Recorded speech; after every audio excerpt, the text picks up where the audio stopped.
আলোর পথের পয়গাম কুরআন কুরআন। কোরবানির মাসআলা নম্বর ১। কোরবানির পশু পশ্চিম দিকে ছাড়া অন্য দিকে কোরবানি করা কি যাবে? কোরবানির মাসআলা নম্বর ২। কোরবানির পশুর বয়সসীমা। মাসআলা নম্বর ৩। কোরবানির পশুর চামড়া বিক্রির সহি পদ্ধতি। মাসআলা নম্বর ৪। কোরবানির পশুর রশি বা দড়ি আমরা কি করব? আসসালামু আলাইকুম। সম্মানিত সুধী, কাছে এবং দূরের, দেশে এবং প্রবাসে যে যেখান থেকে ভিডিওটি দেখছেন সকলকেই আমার পক্ষ থেকে শুভেচ্ছা এবং অভিনন্দন। তো আজকে কোরবানির গুরুত্বপূর্ণ ৪টি মাসআলা নিয়ে আপনাদের হাজির হয়েছি। তো কোরবানির মাসআলা নম্বর ১। কোরবানির পশু পশ্চিম দিকে করে কোরবানি করা মুস্তাহাব।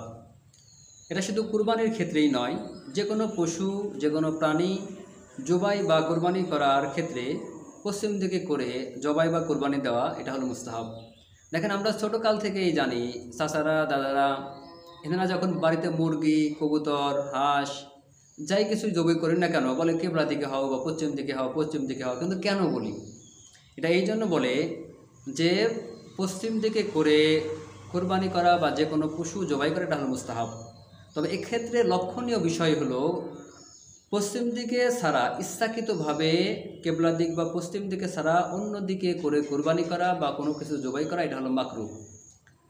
তো এক্ষেত্রে আমাদের মাকরু থেকে বেঁচে থাকতে হলে আমাদের অবশ্যই কোরবানি বা কোনো প্রাণী জবাই করতে গেলে আমাদের কেবলা দিকে হয়ে জবাই বা কোরবানি করতে হবে।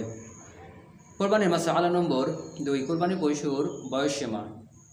কোরবানির পশুর বয়সসীমা বলতে ছাগল, দুম্বা এবং ভেড়া এই তিনটা প্রাণীর ক্ষেত্রে ১ বছর, পূর্ণ ১ বছর হতে হবে। মহিষ এবং গরুর ক্ষেত্রে ২ বছর এবং উটের জন্য পূর্ণ ৫ বছর। এক্ষেত্রেও একটি লক্ষণীয় বিষয় হলো ভেড়া এবং দুম্বা এটা যদি ৬ মাস, ৮ মাস, ১০ মাস এরকম বয়স হওয়ার পরেও যদি মোটা তাজা এরকম হয় যে দেখতে ১ বছরের মতো, তাহলে ওই পশু ১ বছর পূর্ণ না হলেও কোরবানি করা যায়, আছে, এতে কোনো সমস্যা নেই। আর কোরবানির ৩ নম্বর মাসআলা হলো যে কোরবানির পশুর চামড়া বিক্রি করার সহি পদ্ধতি। কোরবানির পশুর সমাজে যেটা দেখা যায় যে কোরবানি পশু হোক বা বিবাহ মুসলমানিতে যে কোনো ধরনের কষায়ের ক্ষেত্রে যে গরু বা মহিষ জবাই করে, ছাগল জবাই করে, এই পশু কোরবানি হোক বা কোরবানি ছাড়া হোক জীবিত অবস্থায় কোনো পশুর চামড়া বিক্রি করা হারাম। এটা আমাদের অবশ্যই মাথায় রাখতে হবে। আমরা অনেক পরিশ্রমের টাকাতে কোরবানি করব, এটা যেন হারামের মধ্যে না পড়ে। এজন্য আমাদের কোরবানির পশু জীবিত অবস্থায় যদি আমরা সেটা চামড়া বিক্রি করি এটা সম্পূর্ণভাবে হারাম। এজন্য এটার সহি পদ্ধতি হলো এই কোরবানির পশু হোক বা যে কোনো ধরনের পশু জবাই করার পরে এটার চামড়া ছিলানোর পরে তারপরে এই চামড়া বিক্রি করা এটা হলো হালাল পদ্ধতি বা সহি পদ্ধতি।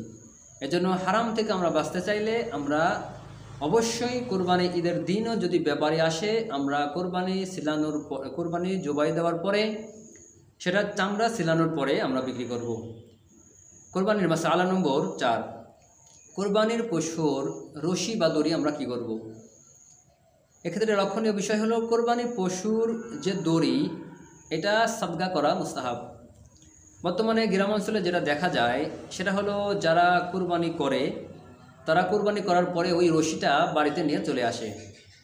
আসলে আপনি যদি বাড়িতে নিয়ে আসেন তাহলে আপনার করণীয় হলো এই রশির যা মূল্য হয় বা দাম হয় এটা কোনো মিসকিন, গরিব বা মাদ্রাসায় যে কোনো এক জায়গায় সাদগা করে দেওয়া।